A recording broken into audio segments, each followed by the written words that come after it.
suis bien content de développer mes photos dans les règles de l'art. Ces petits dégénérés avec leur Lightroom et compagnie, ils y connaissent rien du tout.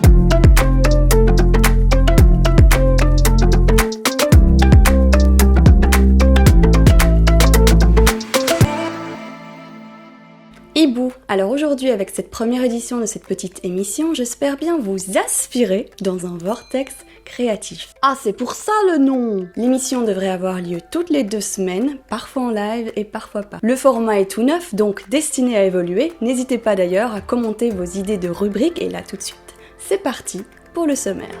Aujourd'hui, on va commencer par l'astuce Photoshop. L'idée, c'est de vous expliquer comment étirer une photo sans la transformer en compote. Ensuite, place à l'inspiration avec le délicieux portrait de Barbara, aka by Madeleine Artiste, grande gagnante du tout premier concours Réflexe Créatif sur Instagram. Juste après d'ailleurs, je vous annoncerai le nom du gagnant pour le second thème, Reflet. Puis, il sera l'heure de rire un peu avec les caricatures de photographes que je vous avais promises. Et à la fin, je vous donnerai l'opportunité de voter pour le thème de la vidéo de la semaine prochaine. Rien que ça. Commençons tout de suite par l'astuce Photoshop.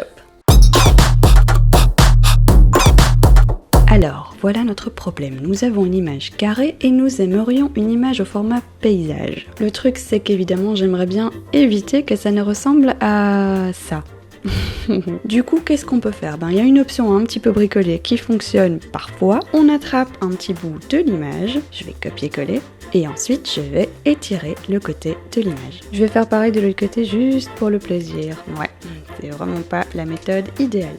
La technique que je veux vous présenter ici, en réalité, elle s'appelle échelle basée sur le contenu. En gros, ça va être le même principe, on va étirer l'image, mais Photoshop va être un peu plus intelligent par rapport à la manière dont il le fait. En gros, ce qui se passe, c'est qu'il va avoir tendance à étirer les objets qui sont un peu plus homogènes. Par contre, tout ce qui est un peu plus contrasté ou précis, ça va normalement plus ou moins garder sa forme. Plus ou moins. On l'a vu ici, ça n'a pas été parfait. Je peux vous montrer ce qu'on a fait juste avant, la différence, il y a quand même du mieux.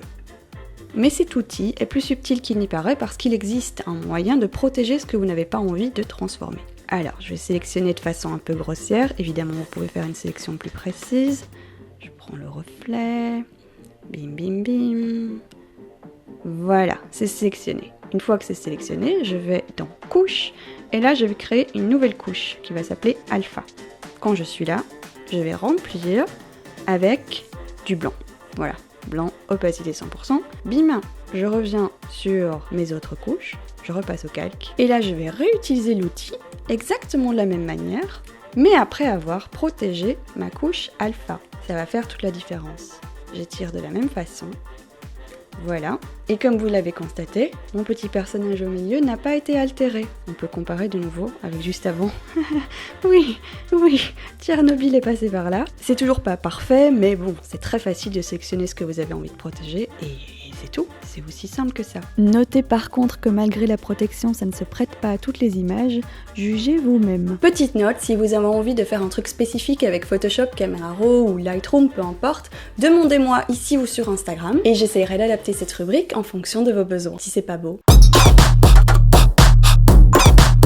Aujourd'hui, c'est la première fois que je présente un de mes abonnés sur YouTube et j'en suis vraiment très heureuse. Barbara a gagné la semaine dernière le concours Réflexe Créatif sur le thème du contraste avec cet incroyable autoportrait. Amusant d'ailleurs comme cette image correspond à la fois au premier thème, contraste, au second thème, reflet, dont j'annonce le gagnant juste après, et aussi au troisième thème, photo au téléphone. Je vous laisse vous plonger dans son univers pour 2 minutes de balade au son de ses mots et au rythme de ses images.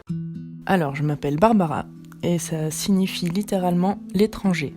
C'est le genre de personne que je suis, toujours un peu à distance. Et la photographie me permet de me rappeler à ce monde, me rappelle que j'en fais partie et qu'il est magnifique.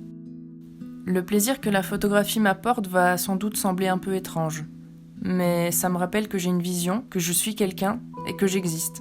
C'est la raison pour laquelle, depuis le début de ma vie d'adulte, je n'ai jamais cessé d'immortaliser le monde qui m'entoure. J'ai trouvé un moyen de matérialiser ma mémoire, les événements et surtout ce que je trouvais beau dans le quotidien.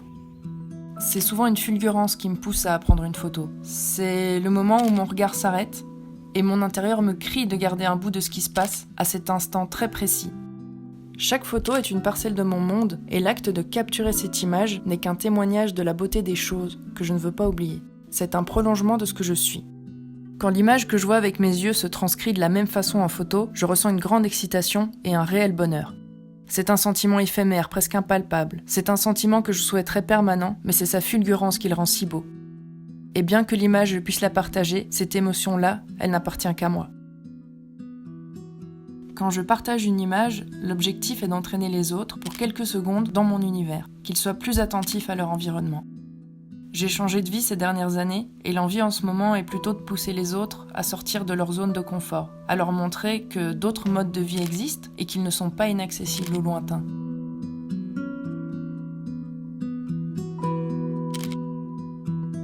Depuis que j'ai quitté la vie citadine en 2017, les séries se forment d'elles-mêmes. D'abord, ça a été ma vie dans une ferme en Belgique, et ensuite ma vie en tant que bergère dans les Alpes. C'est une série qui est comme ma vie actuelle, en totale immersion dans la nature et entourée d'animaux. Même quand on n'a plus rien, les merveilles sont juste là, et il suffit d'entraîner son regard à les voir partout et tout le temps. Il n'y a pas besoin de voyager loin, il n'y a pas besoin d'apparat pour être beau. C'est d'abord un travail sur soi. Pour résumer, ma pratique de la photographie est à mon image, pleine de vie, en recherche de sens et complètement sauvage. Elle semble anarchique mais suit un fil rouge qui m'est propre. La lumière de la vie, du moment présent, même dans le brouillard. Bel univers quand même, j'espère sincèrement que vous avez apprécié. Le concept de cette présentation sera répété pour chaque nouveau gagnant des concours à thème Réflexe créatif. Et d'ailleurs, il est temps d'annoncer le gagnant de cette seconde édition sur le thème Reflet. Roulement de tambour. C'est Caroline du compte Photographie de Caroline qui l'emporte avec son image hyper graphique et contrastée. N'hésitez pas à la féliciter et moi je vais la contacter pour réaliser, comme avec Barbara, sa petite présentation, histoire de vous emmener dans son univers à elle aussi. Notez que j'ai décidé de repousser d'une semaine la deadline pour le thème photo au téléphone. Du coup, il est toujours temps de participer. Utilisez le hashtag Réflexe créatif thème sur vos photos Instagram avant le 27 juin et je sélectionnerai mes préférés à ce moment-là. Et maintenant, vous savez c'est l'heure de quoi? Oui, c'est l'heure de se marrer à bon coup. Juste avant, petit rappel, n'oubliez pas de vous abonner. Si vous êtes déjà abonné, faites comme si j'avais rien dit. Et si vous n'êtes pas abonné, abonnez-vous. Ou sinon, je fais caca sur toute votre famille. Disclaimer, toutes les personnes représentées sont des caricatures. Il n'est pas question de jugement ici, juste d'humour. D'ailleurs, la plupart d'entre nous, moi comprise, partageons dans une certaine mesure plusieurs de ces traits et c'est ce qui est encore plus amusant. Allez quoi, juste un petit commentaire pour te dire que c'est mal de se moquer et que tu devrais avoir honte. Non, pas d'ego ici, juste du fun. Je suis bien content de développer mes photos dans les règles de l'art. Ces petits dégénérés avec leur Lightroom et compagnie, ils y connaissent rien du tout. Une photographie, ça se capture avec un appareil photographique. Si un photographe a besoin de retoucher une image, je suis désolée mais il n'est pas photographe, il est graphiste. Ton horizon là il est un peu... Mais je sais bien que c'est pas droit, je vais tracer dans Lightroom, amateur. C'est un peu flou mais bon c'est pas dramatique, à mon avis ça se retouche en post-traitement oui, c'est clair. Bah quoi, je suis toujours dans ma chambre noire donc ça compte pas. Oh mais il est pas mal le petit filtre New York Candy. Ou peut-être le Sunflower 14. Oh non, le K c'est le mieux. Peut-être juste un petit peu plus de lumière dans les ombres. Voilà. Bordel, mais j'ai foutu où ce calque encore? Je retrouve jamais. Tout est jaune maintenant. C'est quoi cette affaire? Un petit peu plus de saturation par ici. Comme ça, voilà. Ah oui, comme ça c'est bien. Superbe. Retoucher ces photos, c'est être complice de la propagation de standards de beauté irréalistes, voire dangereux. Chut. Chut. Chut. Ouais, ça va, ça reste subtil, hein. Pas mal. Ouh, boobs. Si vous avez envie d'encore plus de sketchs, je pense publier une vidéo avec uniquement des sketchs bientôt. Et bien sûr, je suis ouverte à vos suggestions si vous avez des idées de thèmes, de personnages ou de situations, etc. La semaine prochaine, je publierai une vidéo classique sur un thème bien défini.